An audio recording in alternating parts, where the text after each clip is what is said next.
everybody. Welcome to the Afghanistan Project podcast. I'm here with Shawn VanDiver, president of Afghan EVAC, who really requires no introduction because he's been on here so many times before, just not for a long time. So, Shawn, it's great to have you. And I know we have a ton of things to talk about today, none of which are particularly sunny, but they are important. So thanks for being here.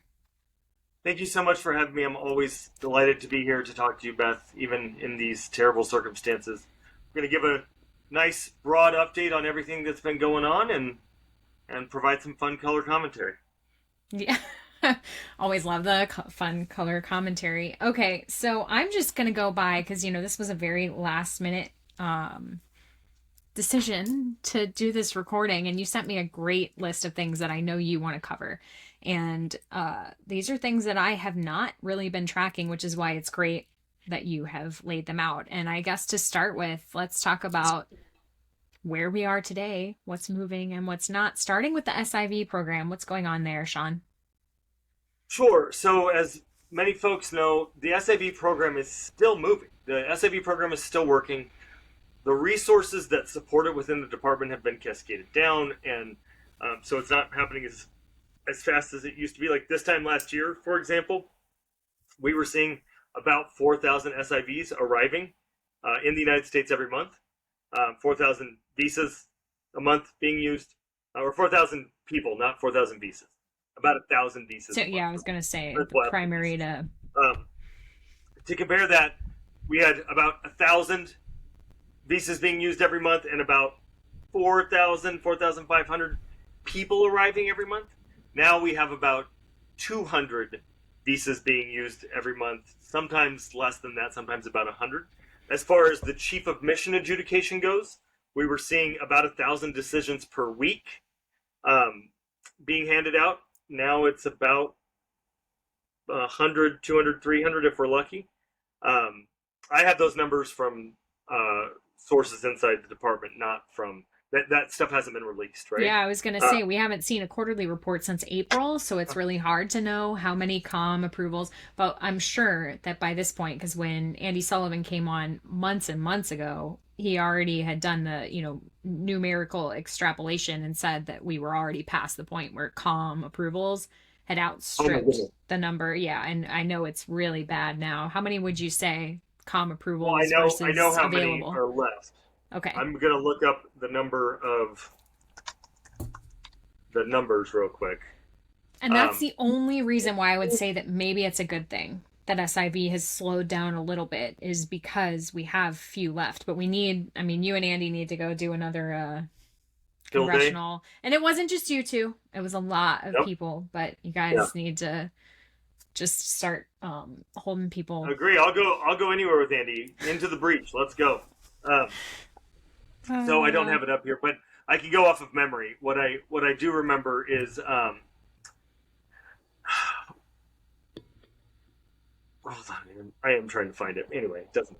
I know that there are about 7,800 principal applicant visas left. Somewhere between 7,600 and 7,800 principal applicant visas. But there are over 100 there's over 33,000 chief of mission approved folks awaiting interview. So holy cow. Yeah, we don't even have a quarter of what we need right now. And there are about I can't remember if it's 130 or 160,000 family members who are approved, ready to fly out of Afghanistan and go into their interview and again come here, right? It's upwards more than 90% approval once you get through COM. So it's really distressing because, we just, myself, Andy, we worked with a bunch of other folks to get 12,000 additional visas added. Those 12,000 were bled down over the course of time, and now they only have 7,800 left. But the U.S. government shut down, on day one of the administration, they shut down all, we're just talking SIV right now, so they shut down all of the relocation flights from Afghanistan. Now, if people are wondering why they have to have those relocation flights, it's because you used to be able to just go to the embassy to do your interview because consular services were being provided at the embassy. But there aren't any consular services in Afghanistan, right? And this administration just designated Islamabad as the place for IV interviews for residents of Afghanistan. They say you have to do it in whatever country you reside in. So it's not all Afghans have to go to Islamabad. If you're an Afghan living in another country, you can go to that country, unless it's Afghanistan, Iran, others. Those countries have places designated where people go. In Afghanistan's case, it's Islamabad. But it doesn't impact SIVs. SIVs can still go anywhere for now, but we'll come back to that in a second. It's really hard to get from Afghanistan to Pakistan in a reliable manner to interview because Pakistan has been trying to kick everybody out, right? And they're not treating people very kindly. The State Department didn't ask Pakistan, like, hey, would you be cool if we sent our SIVs there or other immigrant visa folks from Afghanistan? Is that good with you? No, they're trying to deport everybody. So that really sucks. Now, SIVs, we're going to break some news, Beth. Are you ready? Oh, totally ready. Beth didn't know we were going to break news. No, today. I'm so stoked. This has made this 10 times better. I'm so excited. So I know that the State Department is working to assign 3 or 4 embassies around the world that will be the only places that you can process SIVs. Okay. And I know what you're wondering. Surely they're going to resource those embassies well enough, those embassies and consulates well enough to make this happen quickly. That is not part of it. They haven't announced this yet, but it's coming. Okay. And, you know, what we keep hearing, that's the only granular bit of detail I'll give you on what we're hearing. But the other thing that we're hearing is that there are people within the State Department, leadership, organizations they're associated with, and certainly leaders themselves, actively trying to find ways to shut down the SIV program. Which seems crazy because they keep making these cases, but I'm sure that your listeners are aware that Congress passed it, has repeatedly reiterated their support for the SIV program. They passed the CARE Act. They passed the 12,000 visas. They've been very good.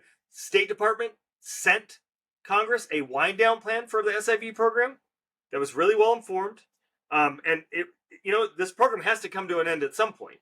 The eligibility, it doesn't make sense that anybody would still become eligible. Who are you working for?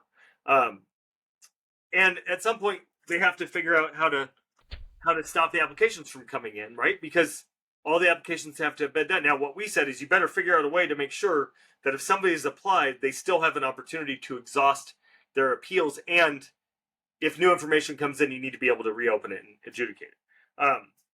All of that, and Congress, I don't know if they agreed with it, but they took it and they didn't push back on that plan, which is very recent, in the last administration, the end of the last administration.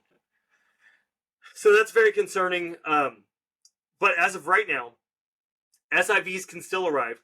SIV family reunification can still happen. An I-824 can be filed by an SIV here to get their family in.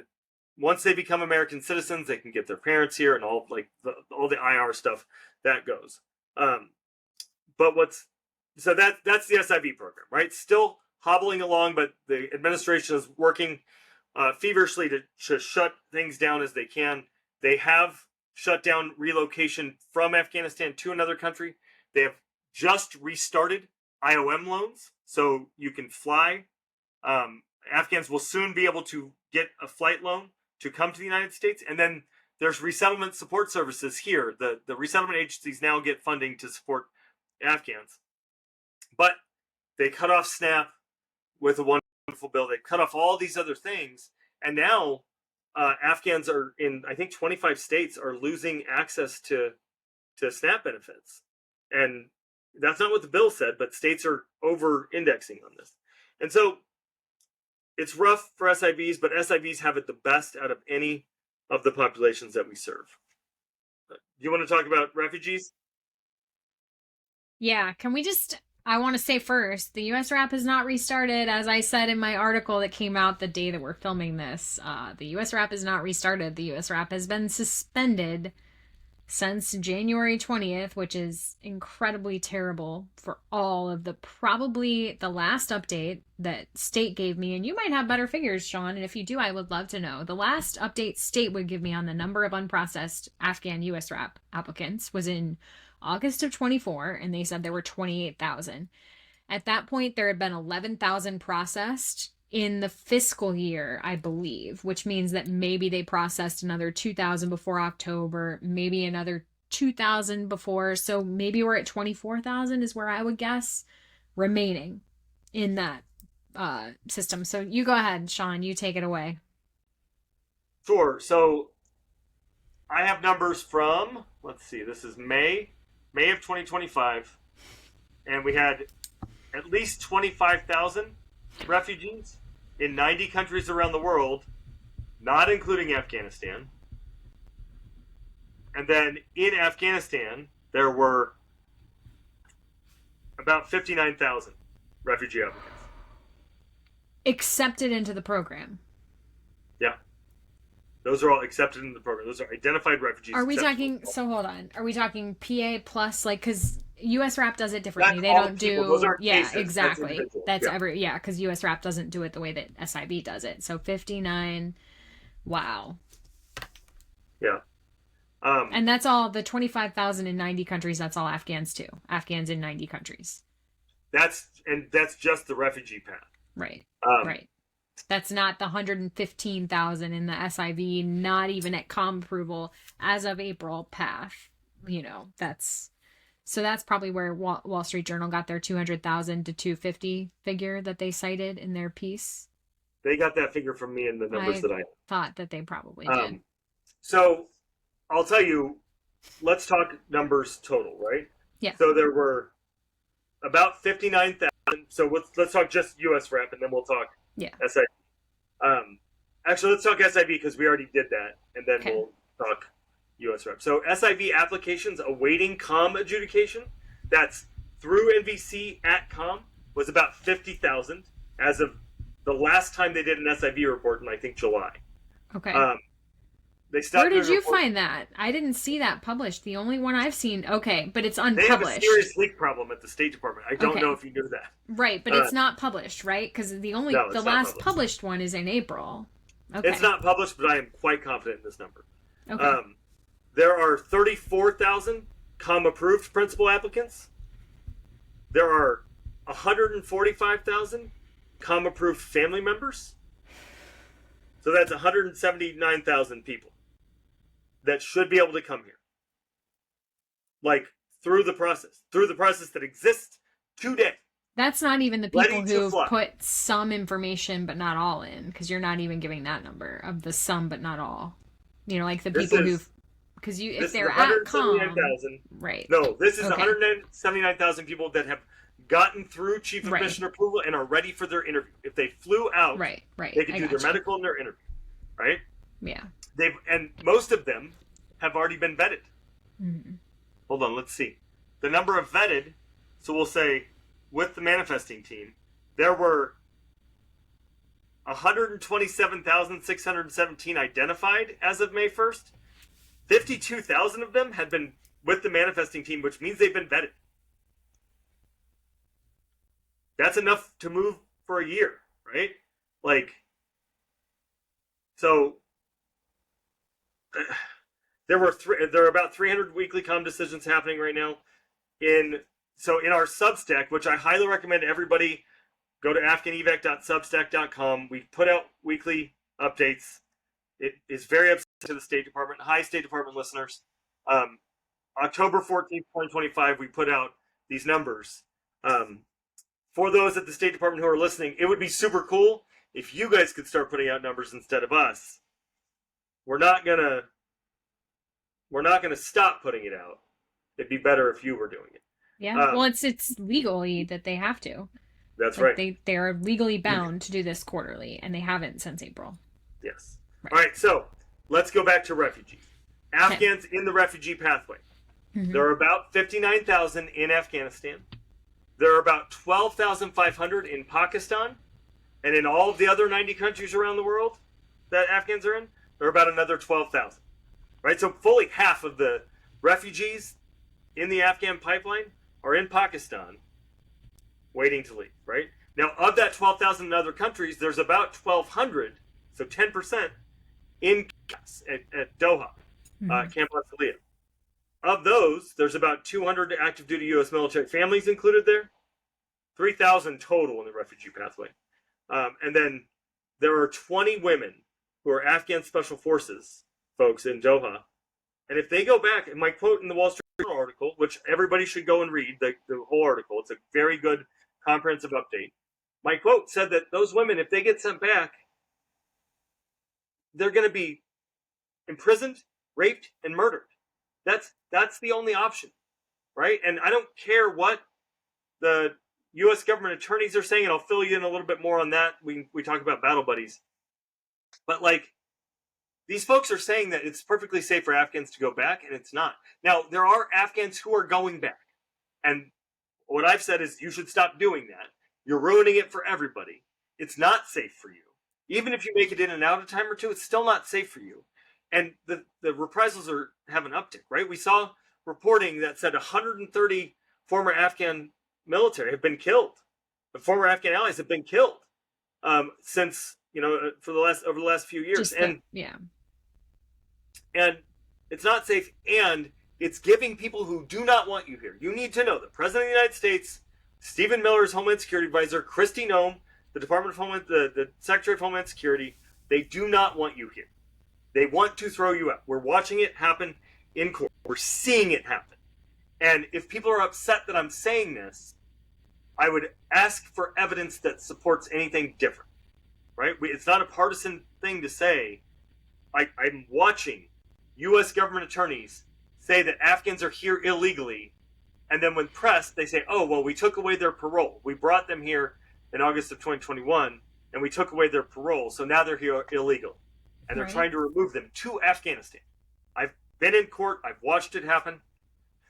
So, all told, those are all the numbers there, right?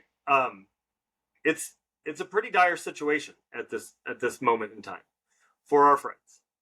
And it doesn't have to be that way, right? This has all been turned off. Like, the refugees got turned off by executive order. We're awaiting the presidential determination. What we've heard is that 7,500 people with no Afghans. And that would be a pretty big problem, right? We hope that, like you reported, there's information being gathered. We hope that that's an indicator of something about to happen. But frankly, I think there's a problem of a lot of the people in government don't understand the history, and they're not willing to talk to the people who do understand the history. They're trying to figure it out on their own. And they don't understand the rate that they're stepping on by trying to throw these people out, because veterans, frontline civilians, 90% of the American public support this population. I've very rarely met people that do not support this population, with the exception of people at the Ben Franklin Foundation. That guy, Phil Linderman, who you presided over a discussion between the two of us, and I like to think I ate that guy's lunch because he just didn't understand the system. He didn't know anything about this. So we've got a lot of people who are trapped and depending on us. And that's why it's so important that everybody's rowing in the same direction, saying, not giving up, not celebrating when they give us crumbs. Yeah, I think, and I want to add to your comment about not going back, there were a lot of Americans who were arrested by the Taliban in the beginning. I'm thinking about George Glesman, I'm thinking about Ryan Corbett, but all of the names of people I've seen in Taliban custody recently, except for one who I can't wait till that story blows open, but I'm not going to be the one to blow it open. But all the rest have been Afghans who returned home. I think the Taliban have gotten savvy. They're not going to arrest people who aren't, Afghan American, right? They know who they're going for now. And so I would say don't do it. It's not worth the risk of doing that. And it's terrible. I mean, I talk to Afghans all the time who haven't seen their homeland for a very long time because of this conflict, and it's heartbreaking for them. It's terrible. And the next thing I'm going to talk about is the FTJA stuff. And there's I did this.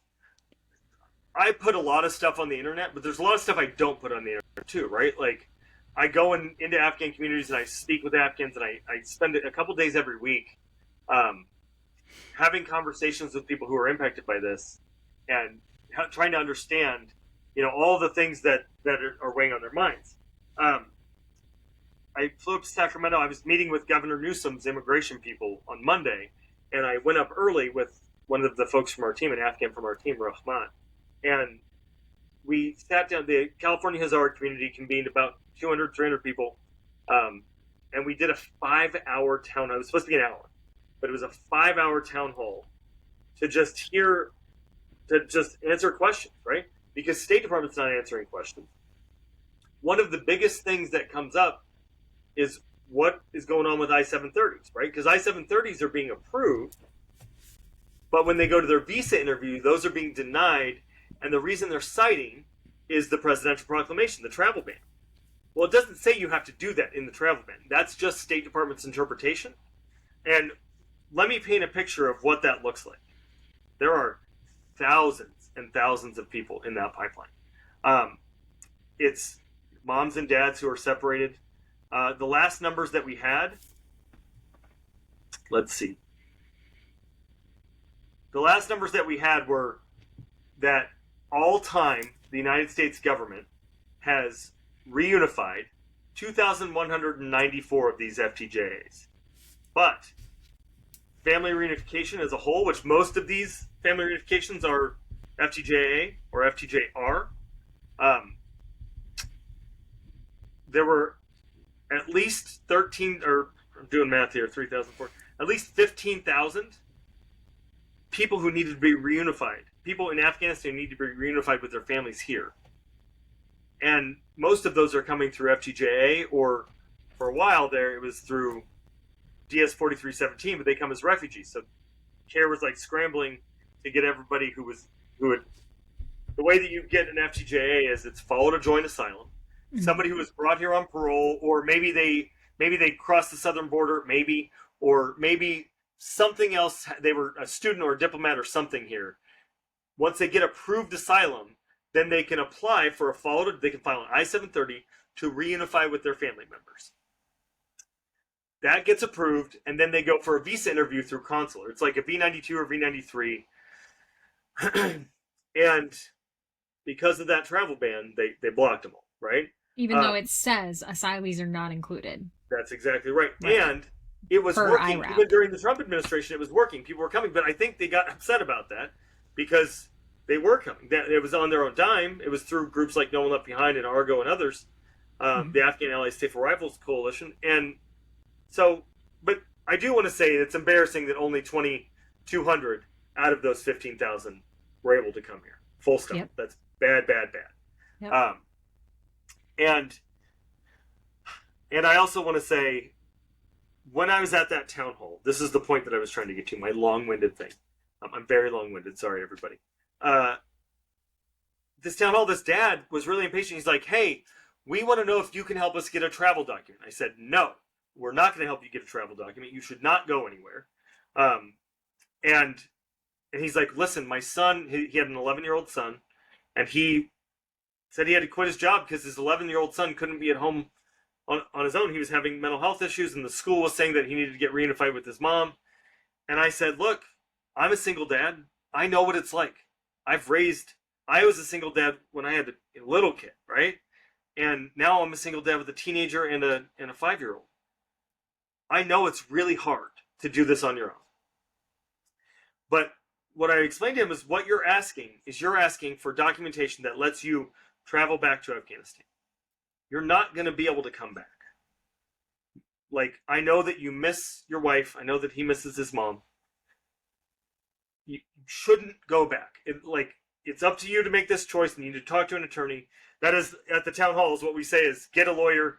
Wakil is the Dari word for lawyer. Wakil. So keep that in mind.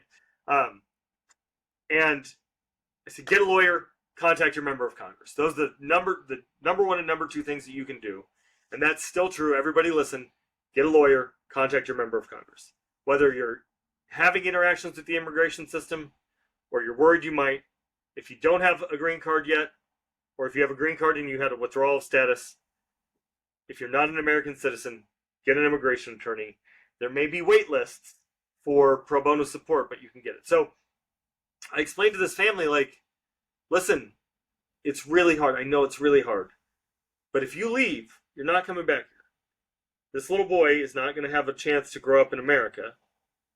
You're not going to have a chance to keep working for Amazon, or he was working at Amazon at the time.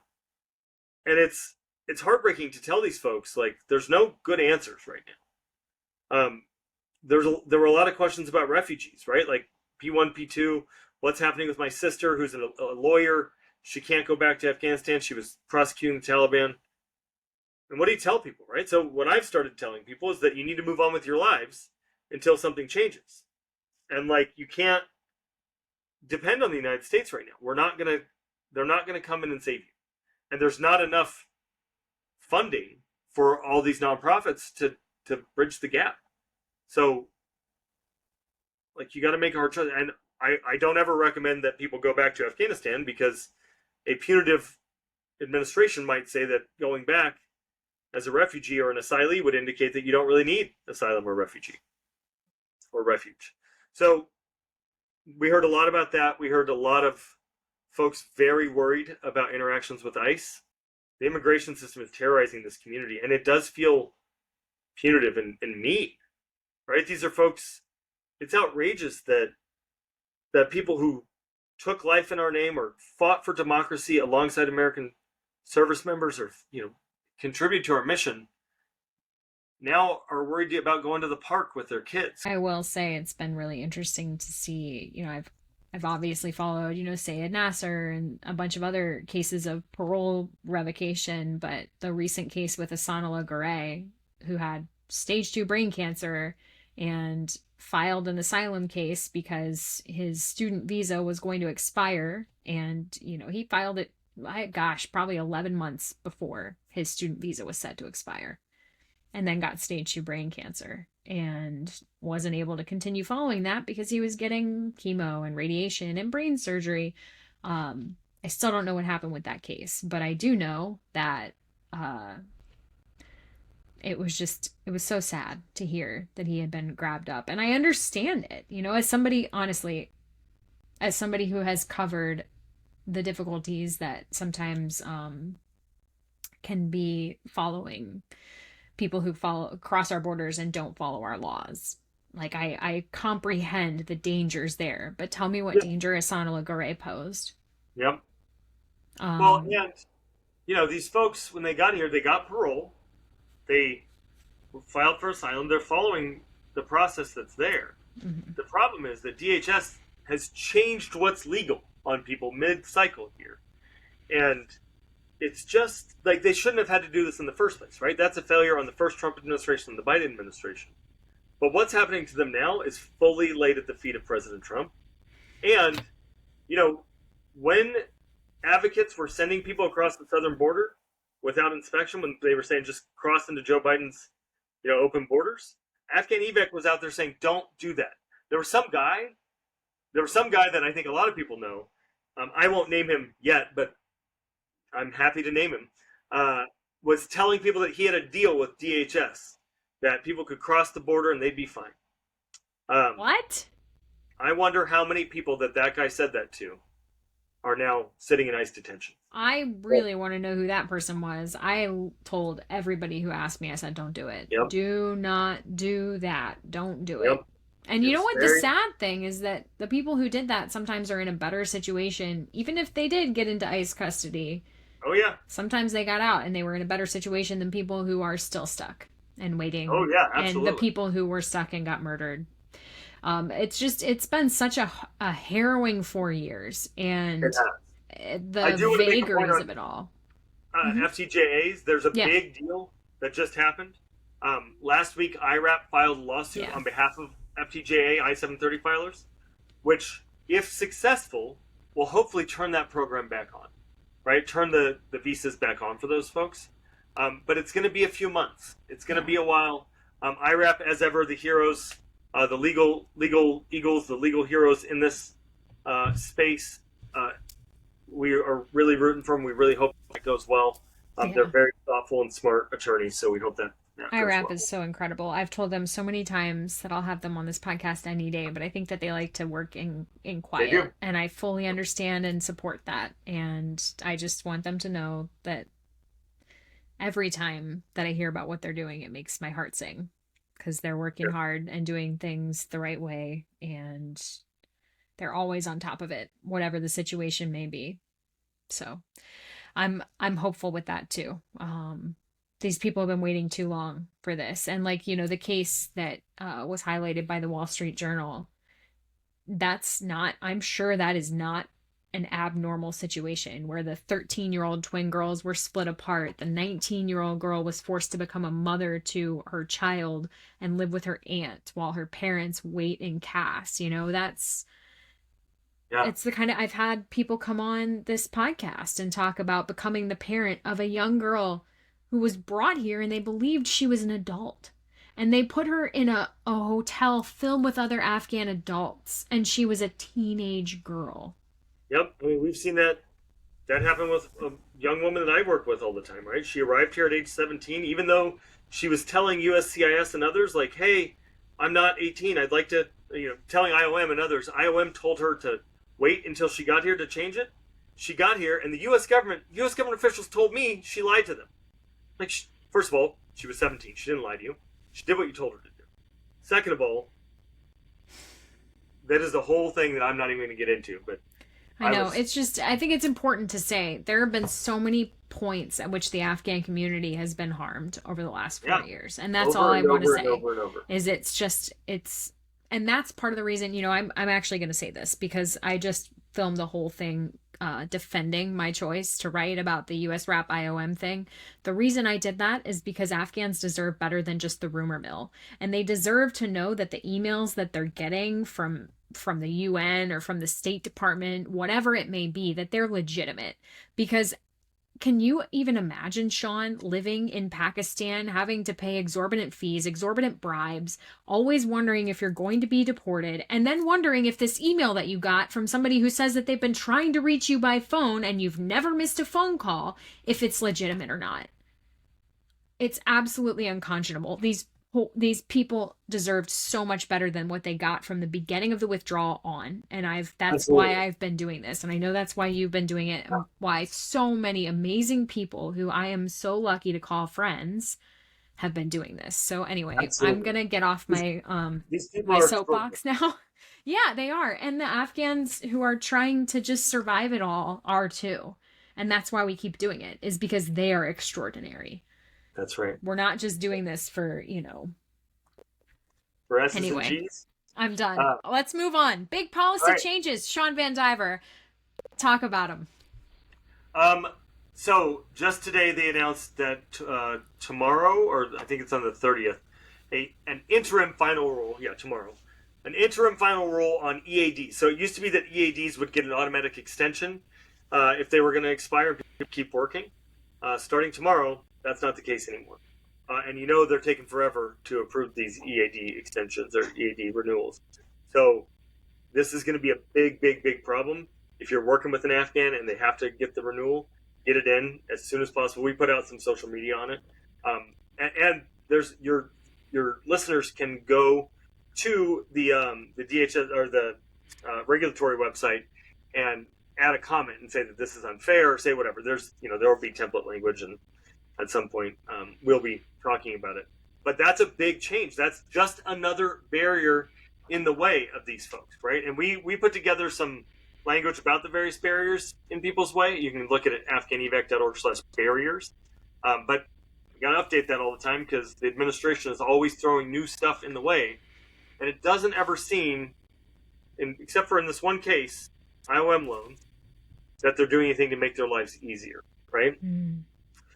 With one big beautiful bill, SNAP benefits have been taken away from refugees and other populations. Some states are saying that Afghan SIVs have to be there for 5 years to get those benefits. It's just really, really, really awful. Confusing because they don't need it after 5 years. They're probably going to be on their feet and good to go after 5 years. Exactly. And it's just, it's one of these things that we saw during the last Trump administration. Like, oh, sure, SIVs are on, but they've reduced all the resources around it, or they've figured out to construct it in such a way that it makes it impossible to do it. And it's really unfair. Like, it's unfair to those of us that are doing this work for free. I, to date, still have not gotten a paycheck for this. And I know that's true for so many people across this ecosystem. our lives have been upended. So it's not just Afghans whose lives have been more upended than ours, right? Obviously, Afghans are the most impacted. There's a lot of veterans, a lot of voters, a lot of people around this country, and they span the American experience. They're conservatives, there's MAGA folks. I know a lot of MAGA folks who are involved in this who are very upset. Mm-hmm. And they're having a hard time understanding how, when President Trump brought this up at the RNC, he brought the Abbeygate families out. It came up in every debate. It came up a lot how this could be. I'm hoping that President Trump will make some more firm statements about this, because he has. He's said a few things about Afghan allies, and I really want to see him pull through on that, and to see some of these stories hit the administration and let them understand that so many of us do care, and we really are people across that spectrum, like you say. So those are all some big policy changes. What about legislative updates? How's sure. the good old Afghan Adjustment Act that should have been passed years and years ago that's still sitting there? How's that doing? Still in play. It's been reintroduced in both the House and the Senate. And, I think there's, I don't want to be too detailed in what the strategy is, but I know that there's a strategy around it. I think it might be the same strategy that it's been. So I don't know that it's going to work. I hope that it does. There's really important stuff. It's not just an adjustment of status, although that would be really meaningful and helpful. It's also a task force to come up with a strategy for, completing this mission, and a litany of other things. It also adds specifically some of the important categories to P1, P2. But frankly, P1, P2 is as valuable as used tissue paper, right? Like, for right now, it's not on. Right. And so if Congress cared to do this the right way, then they would add all these folks to the SIV program, add everybody who is referred into P1, P2 to the SIV program, and modify it. So it's not a shit show program. The Enduring Welcome Act, which was introduced this year, is having a little bit more success. But nothing's done till it's done. I would love to see both pass. They're complementary. It's not like this or, it's both. Both are really important. Afghan EVAC is supporting both. The Enduring Welcome Act would not only require that a care coordinator be a coordinator for Afghan relocation efforts be named, which Secretary Rubio is required by law to do and has not done. It would expand it, right, to require that the entire office infrastructure is there. The infrastructure for care is codified into law, and it would extend it through 2029. So that'd be really good, right? That would be a solid 4 year program where we could relocate our allies, and that's enough. If we did, there's only 256,000, right, or 265,000. We could get all of our wartime allies out in that time frame. Like, we could do it. President Trump also could just turn this stuff back on right now. They've gotten a bunch of money with the tariffs, so why don't we just use that to fund our wartime allies? But look, the Enduring Welcome Act is in a little bit better shape because it has been included in the state reauthorization in the House. It was not included in the Senate, but there's a case to be made during reconciliation of the NDAA that those things could be added. And the reason why the state reauth wasn't added to the NDAA on the House side, like it was on the Senate side, is that Chairman Mast wants to vote on it on the House. But it seems like some folks have said that it's not bipartisan enough. But one of the only bipartisan things in that state reauth on the House side is the Enduring Welcome Act. So, and we're really proud. Like, we've got incredible co-sponsors there. Over 100 organizations have sponsored it. There's 41 co-sponsors, so 42 lawmakers have endorsed it already, including some examples, right? Rep. Richard Hudson from North Carolina, the guy who represents Bragg, and he's the head of the National Republican Congressional Committee, the campaign committee of the Republicans, right? Bill Wazinga, who's the subcommittee chair for South and Central Asia, along with the ranking member, the author of this, Sidney Kamlager-Dove. We've got Blake Moore, a Republican from Nevada, Utah, wonderful guy. We've got a bunch of people on House Foreign Affairs Committee. We've got Dan Crenshaw, who served in Afghanistan, Zach Nunn, who served in Afghanistan, Rep. Michael McCall, the former chairman of the House Foreign Affairs Committee, Mike Lawler, and then a litany of Democrats as well. Scott Peters, my guy here in San Diego, Mike Levin, Sarah Jacobs. The whole San Diego delegation, it looks like, has endorsed it, with the exception of Darrell Issa. What will happen with this is hopefully it will pass on the floor of the House if we ever go back, if we ever reopen the government. And it will also be on a twin track to pass in the state reauthorization. Now, what likely will happen is it will go state reauth first. If state reauth doesn't pass, then we have the backup of passing on the floor. And we already have a large number of people on it.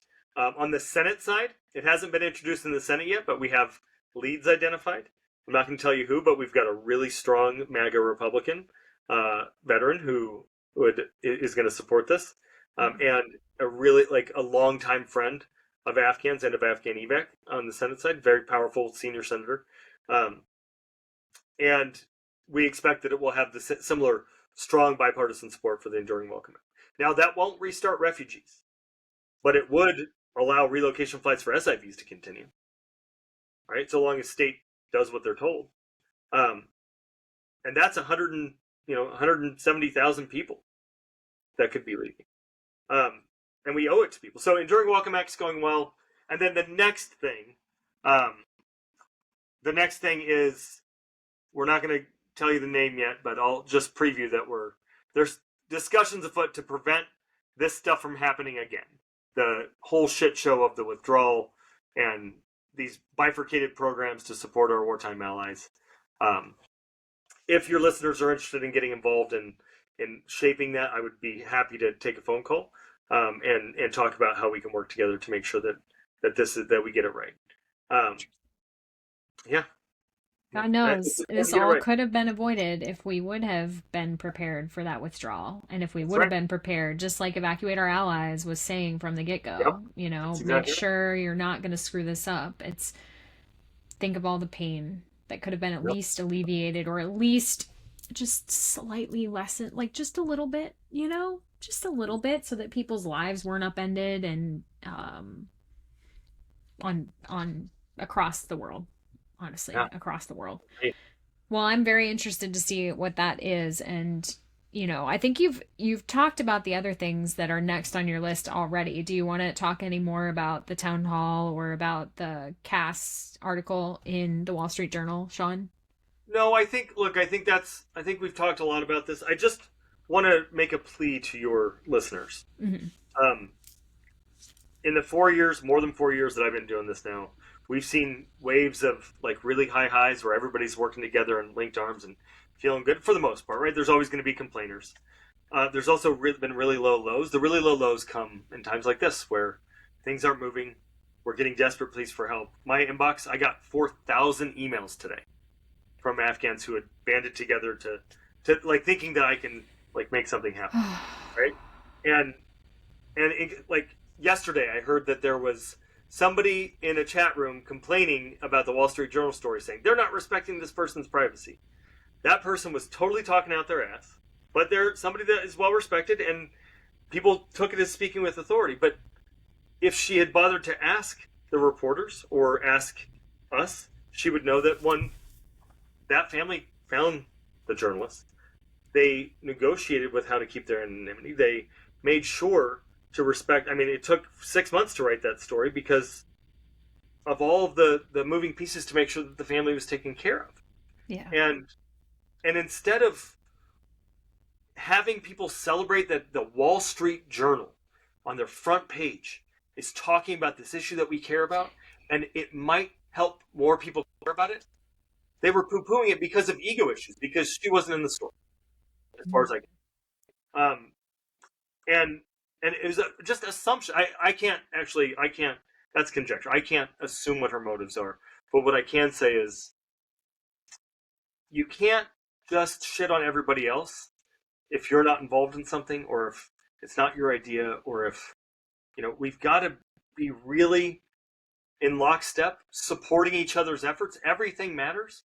And the way other people do, the way another group does something may not always be what you like, but that's okay.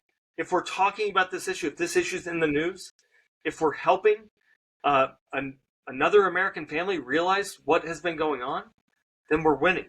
Small wins toward a bigger win. But we've been here before, right? It seemed insurmountable. August 30th, 2021. And we helped get 195,000 people out. Now, by now, probably 203,000, if I'm guessing. And I just, like, take care of each other. Take a knee if you have to. But if you're pointing your guns at somebody else who's working on this effort, put it away, man. Like, it's not helpful. Put your ego in check.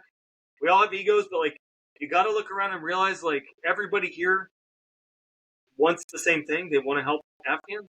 And every time we start taking shots at each other, you're taking people off the battlefield. You're distracting people with nonsense. And it's not more important than helping the people who are depending on us, who are looking to us. Yeah. Either way. Yep. I think that I've seen so many of those debates and I understand a lot of them, but I definitely think that, yeah, like the sniping at each other and like that doesn't help. I think there are ways to ask questions to make sure that people are safe. And I think it's always a good question to make sure that, hey, does that person know? We've seen what happened with like retrograde, right? That's where right. So it is good to ask, hey, absolutely. are they being safely anonymized? Have you protected them from retribution, not just by the Taliban, but at CAS itself, speaking out about what's going on there? Like it is a delicate balance, but there's a way to ask a question, and then there's a way, like you say, to kind of denigrate what other people are doing. And I think we need to be better about that as a community. I've seen it too. It's like we want to do, all of us. There is not a single person still in this fight who wants to harm Afghans. That's exactly right. And some of us just go about it in different ways, and I understand that too. Some of us need to protect certain things, whatever. But there are just some things we don't need to do. Yeah, and look, these families have agency. If they're talking to reporters, that's their prerogative. And look, we can't decide that we know what's best for Afghans, right? We can make recommendations like don't go somewhere else, and also you should know that if you're don't go back to Afghanistan, you should know that if you are going back, you're making it harder for everybody else trying to come out.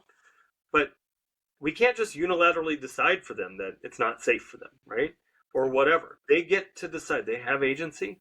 And if you don't know the whole story, if you haven't asked the reporter or other people involved, like, what are you doing, man? It's just silly. It, Shawn. How many people say, I have an Afghan. And it's like, no, we don't. We don't have an Afghan. Yeah. We're helping a family. We're helping a human. But you hear it. I mean, that's how it gets talked about. And it's just like part of the lexicon. And like, no, you don't have anything. Yeah. These are absolutely. And I do think, though, that we might be better read into the background noise of what's going on. And so we do maybe have specialized information that can help. But you're right. Absolutely. Every single person has agency. And reporters know that too. I've talked to some reporters recently about, hey, just make sure, like, if you're doing that, I hope you're protected because here's what's happened to other people, right? Like, I still won't share an Afghan's name. I don't care. I don't care where they are. I will not share their names if I don't have to. Yep. Nope. It's too scary right now. But that's not fair. That takes away agency from people. Yeah. But I would not be able to live with myself if somebody were deported to Afghanistan and identified because of something I did. Yeah.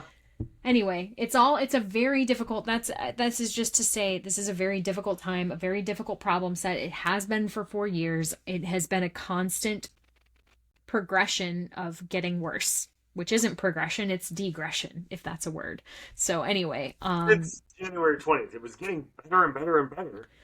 I never felt that way. Shawn, honestly, I didn't feel that way. Like, I felt like it was always, I mean, there were wins, but I just felt like it was getting forgotten more and more. And there wasn't the progress that I wanted to see. And every time that I hoped, there was something else, like the comm revocations and denials that nobody could explain. It was just like at every step, there was another giant hurdle to overcome is what I mean. I That's agree. how I felt about Yeah. it. And you're right though. Like, finally we had USRAP moving very, very slowly. Slowly. Finally these things were going on. And yeah, January 20th hit like an anvil. Well, in FY24, we got 60,000 Afghans out through Enduring Welcome, right? Like, that's massive. And that's because of this, the people that listen to your show, Right. that's because of the broad cross section of America that came together and told the administration, like, hey, we need you to do this. Yep. And we're not just going to stand idly by, right? Yep. It's And that's because why of all those folks. I want to say too, you mentioned Lawler and McCall, and there was one other individual. They were the first 3 Republicans to speak out and say, "Hey, please, President Trump, support." Was it not the letter? The letter, Crenshaw didn't sign the letter. Remember the letter with Lawler, McCall, and somebody else on the House? Hold on, I'll go to go.afghanevac.org/letters and pull it up. I can search it too. Let's see. February. I cited that letter. Hudson. It was Lawler, McCall, Hudson. Okay, yeah, that was so brave. Those were the first 3 Republicans to say, no, look, here's why this is important. And their names are still in there. And I'm so proud. Yep. Like, I am a conservative. And I am so glad to see conservatives are starting to speak out again in favor of this. Like, it makes me so unbelievably happy because that's what we need. We need to come back to the center point where this was something that united all of us. It was this was honestly, I was very much in my little conservative echo chamber when all of this started. And it has not, I was so much happier when I entered not an echo chamber, but like this joint sphere where people like you and I never would have been crossing paths, Shawn. People, there are so many amazing humans that I've met through this who never would have been my friends, who never would have been on the same team with me. This has been a beautiful journey, and I just 100%. want people to remember that. And I want President Trump to know how much we all care about it and how much we want to see him succeed. President Biden could not bring this home. President Trump still could. Yeah. And that's how I want to close this. Yep. Agreed. It would be such a win for people who normally would not want to give him a win. Absolutely. I would stand on the stage with President Trump and cheer if we could get this fucking thing done. Let's go, man. Oh, me too, man. I would be right there 100% of the way. So there's still hope. Let's keep the hope alive. Shawn, thank you for all of this. And thanks to everybody for listening, and let's just keep being loud. Good noise. Make good noise. We like good noise. Tasha Kaur, hope to see you all again soon.